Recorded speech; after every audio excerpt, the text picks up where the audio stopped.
হস্তিনাপুরের মতন শক্তিশালী রাজ্যের যুবরাজ হবার অর্থ এই নয় যে তোমার হাত এত লম্বা হয়ে যাবে যে যে বস্তুর ওপর তোমার কোনোই অধিকার নেই সেই পর্যন্ত পৌঁছে যাবে। মহারানী দ্রৌপদীকে অপমান করে তুমি এটা কি করে ভেবে নিলে যে ভারতবর্ষের প্রত্যেক নারী অনাথ? আমাদের মধ্যে কেউ ধর্মরাজ যুধিষ্ঠির, আমাদের মধ্যে কেউ ভীমের মতন সর্বশ্রেষ্ঠ গদাধর কিংবা অর্জুনের মতো সর্বশ্রেষ্ঠ ধনুর্ধর নয়। না আমি দ্রোণাচার্য, না কৃপাচার্য, আর না আমাদের মধ্যে কেউ গঙ্গাপুত্র ভীষ্ম হতে পারবে। এনারা সবাই মহামানব, মহান পুরুষ। এনারা অপমানের বিষ পান করে যেতে পারেন, কিন্তু আমরা তো সাধারণ মানুষ, এই অপমানের বিষ হজম করতে পারবো না। যুবরাজ, নিজেকে বাঁচানোর জন্য কিছু বলবার আছে? আরে চুপ! তুমি কি মনে করো আমি এখানে একা? আমার মিত্র কর্ণ এখনই এসে যাবে। হ্যাঁ, আমি কর্ণর কথা মোটেই বলছি না, আমি কথা বলছি মান অপমানের। আমি তোমার অপরাধ আর তোমার ভবিষ্যৎ দণ্ডের কথা বলছি। আমি জানি যে তুমি কখনোই অনাথ নও। আমার এটাও জানা আছে যে তোমাকে দণ্ড দেবার পরে হস্তিনাপুরের সৈন্য শক্তি আমাকে ছাড়বে না। কিন্তু আমি ওই বৃত্তকে স্বাগত জানাবো যে আত্মসম্মান রক্ষার পথ ধরে আসবে। আপনার সিদ্ধান্ত শোনান মোরাল মশাই, সিদ্ধান্ত।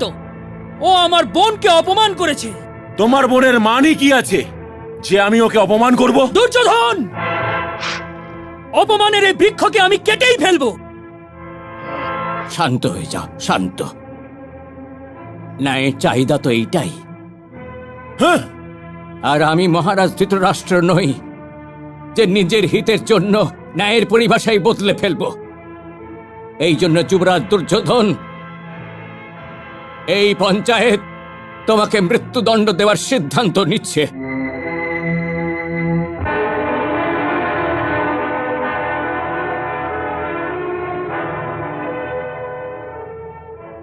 প্রণাম। কুন্তিপুত্র, তোমরা এখানে? ও যেরকম অপরাধী করে থাকুক না কেন, আমি ওর হয়ে আপনার কাছে ক্ষমা চাইছি। ও আমার বোনের শরীরকে ছোঁয়ার অপরাধ করেছে মহারথী ভীম, আর আপনার ক্ষমা চেয়ে নেওয়াতে অপরাধের ক্ষত কি সেরে যাবে? নবযুবক, তোমার বোন আমার নিজের বোনের মতন। শোনো,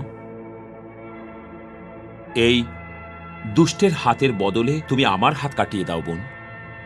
ওর চোখের অসভ্যতার দণ্ড তুমি আমার দু চোখে দাও, কিন্তু ওকে ক্ষমা করে দাও। আমরা দু ভাই ক্ষমা চাইছি। ক্ষমা করো না বোন, ক্ষমা করো না। যদি আমাদের ক্ষমা প্রার্থনার পরেও আপনারা একে ক্ষমা না করেন আর এই বন্ধন না কাটেন, তবে আপনাদের আমাদের সঙ্গে যুদ্ধ করতে হবে, কারণ এটাই মহারাজ যুধিষ্ঠিরের আদেশ। কুন্তিপুত্র ভীম, তোমরা এটা কার সুরক্ষা করতে চাইছো? এই দুর্যোধন তো পূর্ণ সভাতে মহারানী দ্রৌপদীর বস্ত্র হরণ করবার পাপ করেছে। এই দুষ্টই কপটতার দ্বারা তোমাদের রাজপাট জিতে নিয়েছে, আর এই তোমাদের আমাদের জ্যেষ্ঠ ভ্রাতাশ্রী মনে করেন যে ও তাহলেও আমাদের ভাই হয়।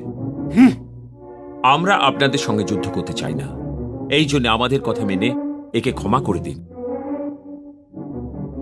আমরা আমাদের মর্যাদার জন্য মরে যেতেও ভয় পাই না কুন্তিপুত্র ভীম। তুমি হয়তো নিজের পত্নীর অপমান সহ্য করে গেছো, কিন্তু আমি আমার বোনের অপমান সহ্য করতে পারবো না।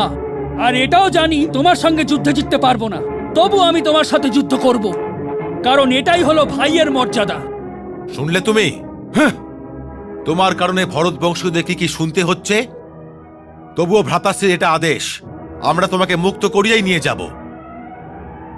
আপনি আমার বয়োজ্যেষ্ঠ, আর আমাকে এটা বলুন যে একে দণ্ড দেবার অধিকার কার আছে, আমার না আপনার? যদি আপনি একে মৃত্যুদণ্ড দিয়ে দেন, তবে আমার ওই প্রতিজ্ঞার কি হবে যেটা আমি আগেই করে রেখেছি? বলুন। তুমি ঠিকই বলেছ। ওর মৃত্যুর ওপরে তোমাদের অধিকার আমাদের অধিকারের চেয়ে অনেক বেশি। এই দুষ্টের বাঁধন তুমি কেটে দাও। যথা আজ্ঞা।